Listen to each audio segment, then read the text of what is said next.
Hello everyone, welcome to Saroj Mishra YouTube channel. मेरे YouTube channel पर आप सभी का बहुत बहुत स्वागत है। दो आर्मी पब्लिक स्कूल से एक साथ वैकेंसीज आई हुई हैं, मतलब दो एक ही स्टेट में हैं और ये सारी वैकेंसीज हैं। इसमें सीएसबी स्कोर कार्ड पहले मांगा जाता था कि अगर आर्मी पब्लिक स्कूल में टीचर बनना है तो सीएसबी स्कोर कार्ड या ओएसटी, अभी उसे ओएसटी बुलाते हैं, ऑनलाइन स्क्रीनिंग टेस्ट, वो पास होना जरूरी है। ये पहले रूल था, बट अभी ये रूल नहीं है। सीएसबी जरूरी नहीं है, सीएसबी के बिना भी आप अप्लाई कर सकते हैं। जब आप टीचर बन जाएंगे, फाइनली सेलेक्ट हो जाएंगे, तो फिर आप बाद में सीएसबी या ओएसटी एग्जाम क्लियर कर सकते हैं। दूसरी चीज़ ये है कि ज़ीरो एक्सपीरियंस है, फ्रेशर है, बिल्कुल अप्लाई कर सकते हैं। और इसमें किसी भी स्टेट से अप्लाई किया जा सकता है, कोई रेस्ट्रिक्शन नहीं रहती है। रेसिडेंस वगैरह कुछ नहीं देते हैं, आवासीय सुविधा कुछ नहीं रहती है। सैलरी अगर आप ऑन एन एवरेज देखेंगे तो इसकी सैलरी कुछ 33,000 से स्टार्ट होके 47,000 तक देते हैं ये। तो वो डिपेंड करता है कौन सा स्कूल क्या दे रहा है, बट 33,000 से नीचे तो नहीं देते हैं मोस्टली। तो पीआरटी की वैकेंसी है और पीआरटी में बीएड अलाउड रहता है, तो वो एक अच्छी चीज़ है। चलिए डिटेल्स आगे वीडियो में चेक कर लेते हैं। आर्मी पब्लिक स्कूल नंबर 1 है, नंबर 2 रुड़की। रुड़की कहाँ पर है? उत्तराखंड में। इसकी एक जो है ना, ये डिटेल कॉन्टैक्ट भी चेक करेंगे। Army public school number 1 and army public school number 2, ये रुड़की कैंट में ही है, हरिद्वार उत्तराखंड में है। तो यहाँ से वैकेंसीज हैं। और क्या क्या वैकेंसी है वो देख लेते हैं। Army public school number 1 Roorkee में TGT English, Hindi, science, social science, computer science, Hindustani music, vocal, physical education. And PRT में ऑल सब्जेक्ट है, physical education. School counsellor TGT grade, activity teacher dance. And army public school number 2 Roorkee में TGT Hindi, English, maths, computer science, school counsellor and special educator and PRT. तो TGT में graduation होना चाहिए 50% या above marks के साथ में, एंड बीएड रिलेटेड सब्जेक्ट में, मतलब जो संबंधित विषय है उसमें graduation and BEd and CTET paper 2। PRT में तो कोई भी ग्रेजुएट अप्लाई कर सकते हैं, सब्जेक्ट का तो कुछ है नहीं कंडीशन उसमें, कोई भी ग्रेजुएट, क्योंकि 1 to 5 स्टैंडर्ड में तो पढ़ाना ही बेसिक चीज़ है ना। बेसिक 1 2 3 पढ़ाना, नंबर पढ़ाना, एडिशन सब्ट्रैक्शन, अगर मैथ्स की बात है। वैसे इंग्लिश में बेसिक पढ़ाना, A for apple, B for. तो इस तरीके की बेसिक चीज़ें पढ़ाने के लिए कोई भी स्नातक, डीएलएड 2 साल वाला या डीएड, अच्छा यहाँ पे 2 years वाला भी डीएड डीएलएड नहीं लिखा है, उससे कम ड्यूरेशन का भी डीएड डीएलएड है, या बीएलएड है 4 years वाला, या फिर बीएड है, तो सभी अप्लाई कर सकते हैं। तो सीटेट पेपर 1 अगर क्लियर है तो बीएड वाले भी अप्लाई कर सकते हैं, डीएड डीएलएड वाले भी कर सकते हैं। 2 years से कम ड्यूरेशन वाला भी डीएड डीएलएड है, वो भी अप्लाई कर सकते हैं। ब्रिज कोर्स बाद में आपको करना पड़ेगा। बीएड वालों को ब्रिज कोर्स, अभी आज ही एनसीटी का एक जो पब्लिक नोटिस रिलीज हुआ है ना कि ब्रिज कोर्स शुरू करने वाले हैं, जिन्होंने बीएड करके फिर पीआरटी में। स्पेशल एजुकेटर की वैकेंसी है। स्पेशल एजुकेटर में ग्रेजुएशन किसी भी सब्जेक्ट से, बीएड स्पेशल एजुकेशन, या फिर बीएड किसी भी स्ट्रीम से किया है, 1 year वाला डिप्लोमा इन स्पेशल एजुकेशन है। और आरसीआई इसमें रजिस्टर्ड होना चाहिए। काउंसलर की वैकेंसी है, graduation with psychology subject main subject में and a certificate of diploma in counselling, minimum year of, और एक्सपीरियंस मांग रहे हैं इस पोस्ट के लिए, काउंसलर के लिए, क्योंकि थोड़ा काउंसलिंग एक टफ ही काम है ना, थोड़ा एक्सपीरियंस रहेगा तभी काउंसलिंग कर सकते हैं। तो एक्टिविटी टीचर में तो कौन सा एक्टिविटी में क्या है वो देखना पड़ेगा ना।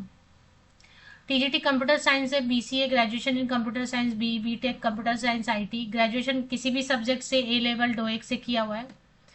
सीटेट या टेट मैंडेटरी रहेंगे। अच्छा, उत्तराखंड में भी टेट होता है, तो अगर वहां का भी टेट है तो चलेगा, या फिर सीटेट है तो चलेगा। तो टीजीटी के लिए तो पेपर 2 लगेगा, सीटेट या उत्तराखंड टेट, और पीआरटी के लिए पेपर 1 चाहिए होता है। अब यहाँ पे इन्होंने साफ साफ लिख दिया है कि एडब्ल्यूएस एक एग्जाम कंडक्ट कराती है जिसे आजकल ओएसटी बुलाते हैं, और पहले सीएसबी, वो मैंडेटरी नहीं है, नॉट मैंडेटरी है ना, not mandatory. But but strongly prefer, हाँ प्रेफर करेंगे, अगर रहेगा तो प्रेफर करेंगे, नहीं तो कोई बात नहीं है। Candidate with OST score card में be appointed for a fix term of 3 academic session, 3 साल के लिए रखेंगे जॉब पे। Candidate without OST scorecard, if they appear in the interview and are selected, will be appointed for 1 academic year। तो जिनके पास OST score card नहीं है वो वन ईयर के लिए ही केवल अपॉइंट किए जाएंगे, बाद में आप कर सकते हैं ना, बाद में तो आप एग्जाम क्लियर करेंगे तो फिर दूसरे आर्मी पब्लिक स्कूल में टीचर बन सकते हैं। हालांकि मैं आर्मी पब्लिक स्कूल की वैकेंसीज कवर नहीं करती क्योंकि इनका रिक्रूटमेंट प्रोसेस सही नहीं लगता है, मतलब कोई ट्रांसपेरेंसी नहीं रहती है कौन सेलेक्ट हो रहा है, या मतलब 250 रुपीज का डिमांड ड्राफ्ट मांगते हैं, उस हिसाब से इनकी कोई ट्रांसपेरेंसी, कोई लिस्ट जारी नहीं करते हैं।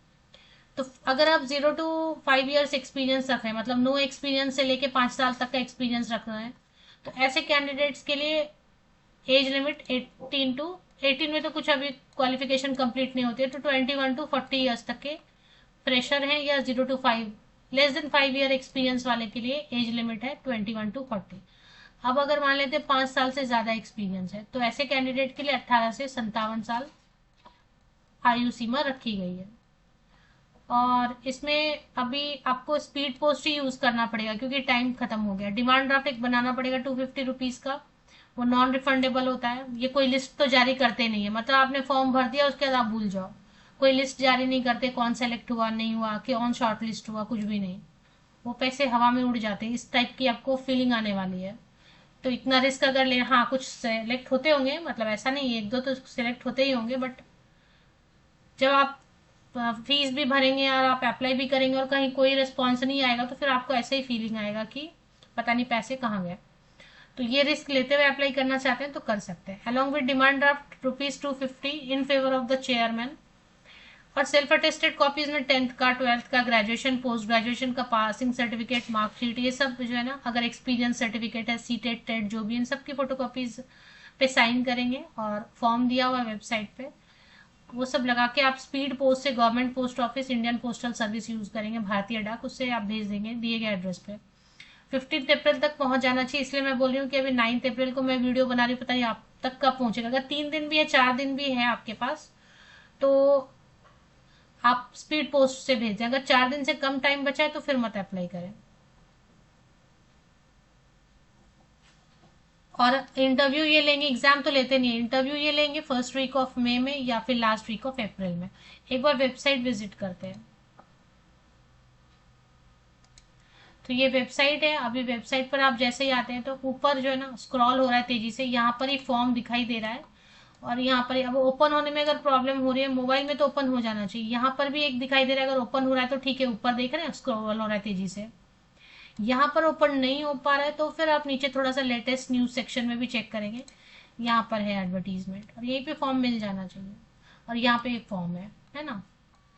तो मोबाइल पे तो डाउनलोड हो रहा है, लैपटॉप पे डाउनलोड नहीं हो रहा है, तो मैंने मोबाइल पे डाउनलोड करके फिर चेक किया और उसको डिटेल्स जो है ना आपके साथ शेयर कर दिया। तो फॉर्म यहीं पर है, एडवर्टीजमेंट यहीं पर है, सारी डिटेल्स मैंने बता दी, फिर भी आप वीडियो एक बार चेक कर लें अच्छे से। ऑफिशियल वेबसाइट की लिंक आपको मिल जाएगी, या फिर ऐसे आप APS रुड़की 1 वेबसाइट कर दें। बस आपको कुछ नहीं करना, गूगल पे सर्च करना, APS रुड़की का स्पेलिंग आप देख लें, रुड़की में डबल ओ है, डबल ई है लास्ट में, 1 लिखना होगा वेबसाइट। और आपको गूगल सजेस्ट कर रही है जो सबसे पहला लिंक, वो आपको क्लिक कर लेना है, www.aps1roorkee.ac.in, उत्तराखंड में है। अप्लाई तो कहीं से भी कर सकते हैं, पर क्योंकि अभी लास्ट डेट पास है तो जो स्टेट के कैंडिडेट है या आसपास के स्टेट के कैंडिडेट वही अप्लाई करेंगे तो अच्छा रहेगा, वो भी स्पीड पोस्ट से।